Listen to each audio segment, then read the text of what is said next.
Hadin bu ba Gabriel Wahlang uladap ban bam smai bat ru ban shong hapok ka yung dorbar jong ka council.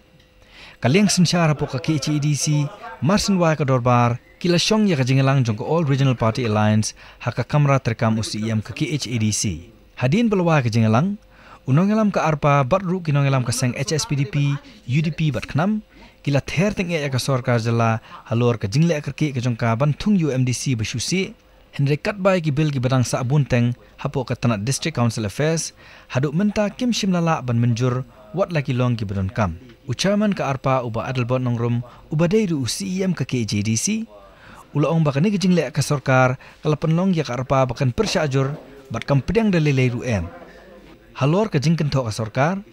CEM ulaong bakam dan setia ka jingkwa ban lek kerki ban thung yu nominated MDC namar ba minshwa ka don khatnyungut ki MDC hapo ka Arpa bat kumta ka skos kham halor kani ka jingbun pan Henry kendit kansan ki arngot bakan thup ya ka Congress Mary Kharpuri beruba proses ti saukme kila mino ban a ki jingkersan ya kaleng persya ulaong ba marsindon ka jinger katbor ka sarkar kalale akani ka kam tang nakadaw bakar habor ka bakum ki sengrilum ka Arpa ka persya jur uni unongelam ulaong ru ya ka kentin ka bakham sungkhya persya akani ka jingle ka sarkar ha ka ba ma ulaong Congress grace the matter is under process. Mengi ki kharsan ngut ki grup joka Arpa hapre ke HSPDP ke UDP bakhnam nadu ki ki por hadu ki sngi ki ba ni ki jingsha ki pau na preng ki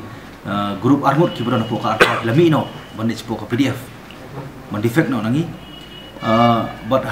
hadu ni khmat but nang ni khmat hadu ko bakut jo san snem ngin scam bang inai scam ban pendep eta ka jing anut jong pai ba ki ga daw ba polong manja ni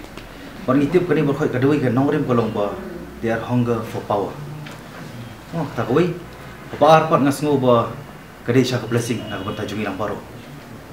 ka ba pi kumnungin na ban ya chkhmat kumnungin na ban tre la don munu ki basrang pun pai kaling kaling hi ko ba khadu an haban lam tinga soban pun kut di be kentin manong ba by Congress grace,